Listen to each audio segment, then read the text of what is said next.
Great to have you watching CNN 10. We are 10 minutes of world news explained, and I am your host, Carl Azuz. There are a few different definitions for computer hacker. One is someone who's really skilled in computer programming. One is someone who tries to break into protected systems. And then there are ethical hackers. These are people who aren't intending to steal information like credit card numbers. They're employed to hack into systems to show a company or government where its networks are vulnerable, how they can be broken into. Ethical hackers can make over $100,000 a year while keeping criminals from stealing a dime. You might think that the government takes your information, your personal data, very, very seriously and safeguards it. But if you think that, you're wrong. I'm talking to two ethical hackers who have found major security vulnerabilities in 50 universities, more than 100 schools, and more than 20 government agencies, hundreds of thousands, if not millions, of incredibly sensitive files. So how did this happen? In 2012, Oracle told its customers, we have this vulnerability, use this security patch. And these government agencies and schools and universities did not apply it. So this big security hole exists there, and now bad guys can access it too. What kind of information are we talking about? Really, it's the most sensitive information that anyone who traffics in identity theft might be very eager to get their hands on. Dates of birth, social security numbers, addresses, parents' information, court documents in some cases, grades, transcripts, medical information. For students, you can see where exactly the bus routes are to pick up and drop off the kid. It's really the kind of information you don't want anyone to know. So what can be done about it? Already these ethical hackers working with the FBI have alerted 3 of these schools and government agencies as to what happened, and they have fixed the patch. Although I have to say, one of them was a major port authority, and for months, the names of Defense Intelligence Agency agents and diplomats and State Department employees, all their information was sitting there on this port server for anyone to get, although now it is closed. For most people, that's broken down to about 8 hours of sleeping and 16 of being awake. Though the National Sleep Foundation says teenagers need at least 8.5 hours, ideally a little over 9 every night. It also says you're not getting that. One factor could be this. As part of his Living to 100 series, Dr. Sanjay Gupta discusses something called digital detox. How do you know you have a problem and you need a digital detox? Well, if you're watching this right now, you're probably pretty tech savvy, you got lots of different devices, and you may be somebody who is in need of a digital detox. It's when these devices start to control your life as opposed to making them easier. The area we find this impacts your life the most, and this may surprise you, but it's in fact your sleep. Find that people who are using their devices so close to bedtime, it creates an arousal in your brain that is so profound that it makes it much harder to go to sleep. It also affects your circadian rhythm overall. That's your sort of normal rhythm between light and night, and when that is disrupted, it just throws off your whole sleep schedule. One thing you don't realize is that simply by reading an email or reading a text message in the middle of the night, it can take your brain from 0 to 60 very, very quickly. And that brain is a very, very hard brain to slow down. It's generally a good rule not to be checking the phone, certainly in the bedroom or around your bed before you go to sleep. One golden rule that most sleep experts agree on is if you do get woken up by the phone or by something else and you're awake, get up and walk around. Don't come back and lie in the bed until you're truly ready to go to sleep. So take a break. Put the cell phone away. It could help you live to 100.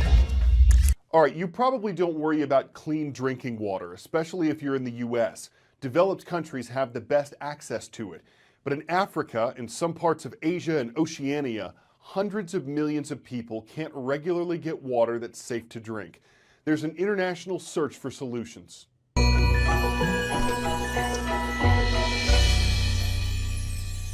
It's essential for humans to survive, and yet 1/10 of the world's population doesn't have access to clean water. Instead, water sources are contaminated with harmful bacteria, viruses, and toxins, like lead and arsenic, claiming millions of lives every year. Thalapil Pradeep, a chemistry professor at the Indian Institute of Technology, and his team of bioengineers may have found a solution. A $16 nanoparticle filtration system that the team says can both remove chemical contaminants and kill microbes. Dr. Pradeep's filter uses silver nanoparticles that have antimicrobial properties. They're housed in a specially crafted filter made of aluminum and chitosan, which comes from the shell of crustaceans. As water flows through the filter, the nanoparticles become oxidized and then release silver ions into the water, killing contaminants. And the production of the filters requires no electricity. Dr. Pradeep and team say one filter could provide a family of 5 with clean water for an entire year. Some members of the scientific community have expressed concern over the efficacy of the technology in places like Africa and India, where keeping the filter clean could prove to be a challenge. But Dr. Pradeep is pushing forward with the technology, using larger filters in communities throughout India, and he hopes to reach 300,000 people by the end of the year.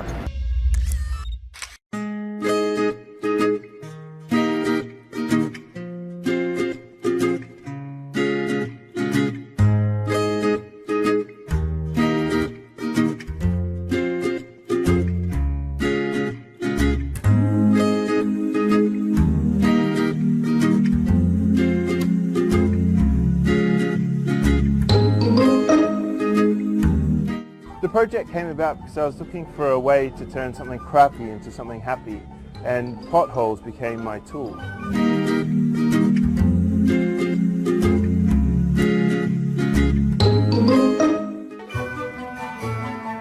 think living in a big city, it's actually very easy to feel quite lonely.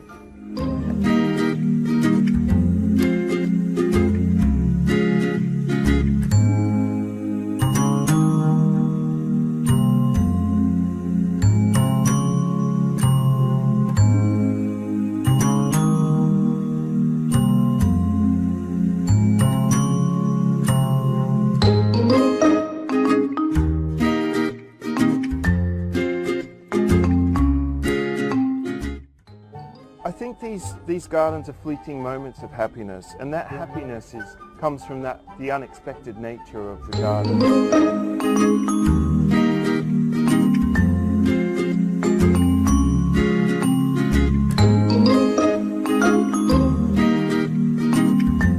I hope my gardens inspire people to get out and to create something, whether that's creating little gardens in the street, whether that's creating a film or a piece of music. That expressing yourself is such an integral part of being able to be truly happy.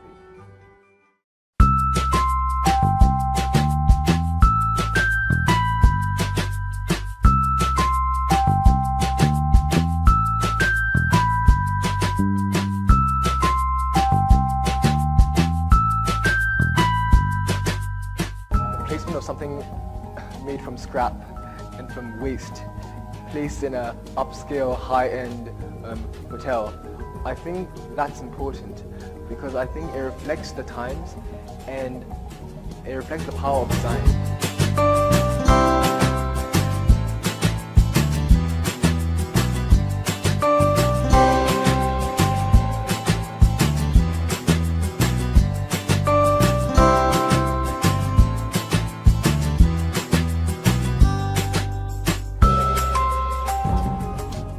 That ababushi is the result of negative externalities from, dumping by more developed European countries. But I chose to see the opportunity within the mess.